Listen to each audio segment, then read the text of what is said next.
that's quick. Okay. You know, I was anxious. I was like, I do want to get started. I want to get stuck in. Now I know what's happened. Now I know what's happening. Now I know what I need to do it. I was quite anxious to get started. But as you can see, it was like, okay, this week I got my diagnosis. The following week, or just after the following week, I saw the oncologist and then got my Portgas and then was straight in. So it wasn't, and I had to I had lots of things to do, like sort out my, the drug repayment scheme. Okay, insurance and stuff. Because there's lots of things that were quite expensive that I had to get sorted. And, sort of talk to my boss and all that sort of stuff. So I finished work. I think I finished work on the 26th. That Friday, Thursday or Friday there, I finished work. So I had a couple of weeks to get everything organised and get everything ready. Okay, so it was... Yeah, I just sitting around and then waiting. And but I would have been perfectly happy to start a week before that. But it just the way it worked that it was slightly over a week before I could see Dr. Westrup. They did have to get the HER2 back as well. Like, you can't just start treating somebody if you don't have all the information. And I understand that too. Yeah. And you mentioned at the time you wanted to start as soon as possible. Now that you look back and you see that those 3 weeks, more or less, were more than enough. And then, how do you feel now about that? It's fine. Okay. It turns out, because a study was actually published in April or May or thereabouts, just as I was finishing chemo, that people in my situation, chemo doesn't really affect their outcome. So if I had been diagnosed in June, Dr. Westrup may not have decided on chemo at all. Okay. So that was a bit frustrating, but wouldn't have wanted to wait 6 months either.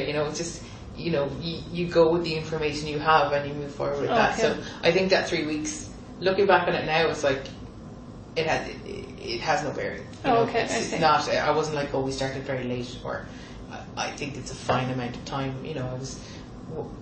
Gave me some time to get my head around it. Gave my family some time to get my head around it. Because chemo is a lot.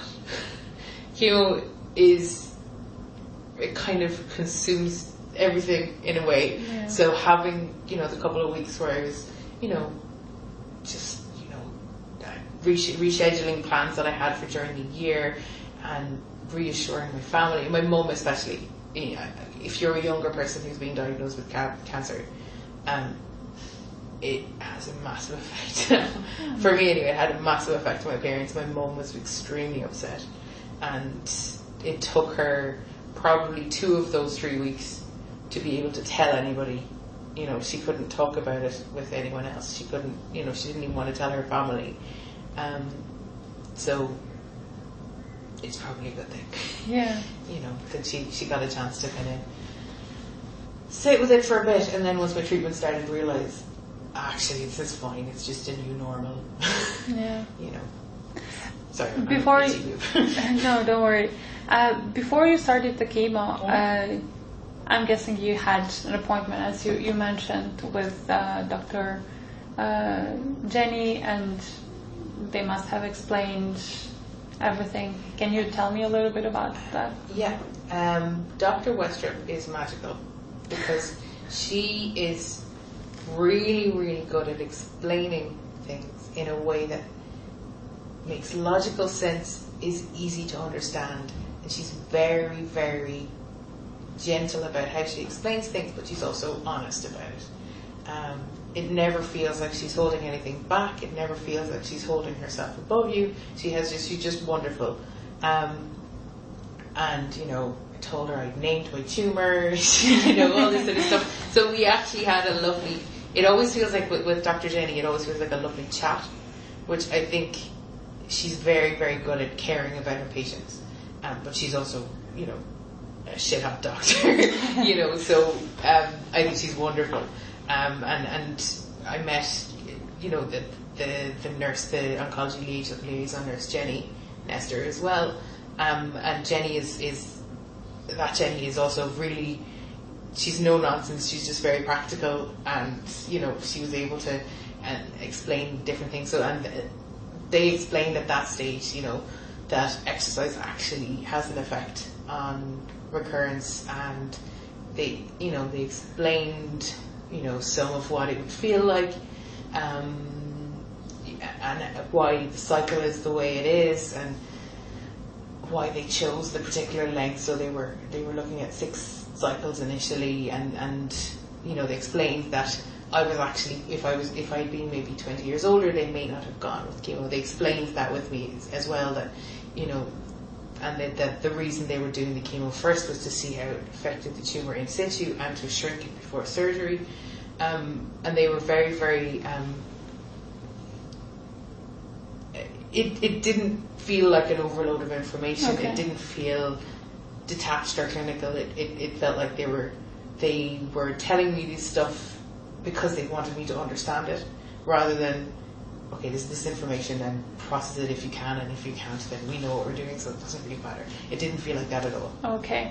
And did they give information about side effects of the chemo? And Yes. She said, you will lose your hair. And that was actually good to hear, you know, because you know then. You know, you've got to prepare yourself for that part of it too. As my hair was like here. That's so long. I cannot imagine you with long hair. This looks so good. Thank you. I like it. I had my first haircut on Saturday. I went to the barber and they just... so that was, you know, and she explained that there might be some nausea, digestive issues, that you know, you could expect to feel tired, but you should still, most of the time, be able to do your day-to-day, you know, that you shouldn't be on it. Like if you were feeling really tired or really sick, to talk, you know, they set you a kind of a band of expectation, and if you were outside of, you know, if things were worse than this, to make sure and let us know.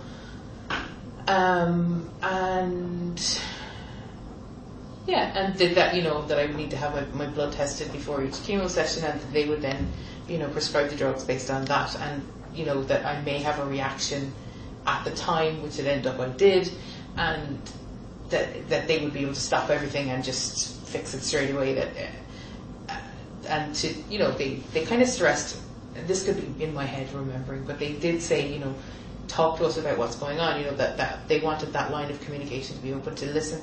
And I think that's something that's really important. And sometimes a doctor-patient dynamic, the patient is listening, and the doctor isn't necessarily listening as much to the patient. But I think that's, and especially in cancer, is that if somebody is really weak and really sick with the chemo, you've got to tell the doctor, tell the nurse, so that they can adjust now, because they know so much more about it. They can adjust the treatments, and they can sort of say, well, actually, you know, we'll wait another week then, or, you know, well, actually, we'll give you a bit more of this particular drug that will mitigate this other thing, or, yeah, you know, or switch to another drug, yeah, which is if necessary, yeah, yeah. absolutely.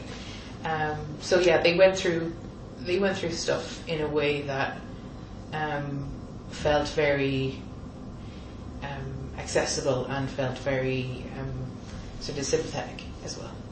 And how many cycles of chemo did you have? It ended up just being 4. Okay, so not 6 then? Not 6 in the end. So the first week I had quite a high temperature, and I had ended up going in overnight just for monitoring, really. And then they'd given me some more antibiotics, and it had spiked again. It was just my body going, wow, this is what is happening to me. So the Monday, the guys on the 6th floor called me, and they said, "There, come in, we'll check your bloods, everything." So I was just sitting in there and waiting for the bloods to come back up and everything. So I had my test. So I was just in one of the little, you know, upstairs on the 6th floor in the day ward, the little observation rooms. And Dr. Westwood walked past. She kind of looked back. She was like, "Sarah." First of all, she recognized me. She's like, "Sarah, what are you doing in here?" And so I explained, and she's like, oh, cool. And then she said, "Oh, and I have some good news. We have your Oncotype test back. So the recurrence score is quite low on that. So that means we're only going to need to do 4 instead of 6 cycles." So that was amazing, because she recognized me. She remembered this, and she had everything you know, she didn't need my notes, she didn't need any of that. I was really impressed with that. I thought that was super. Yeah.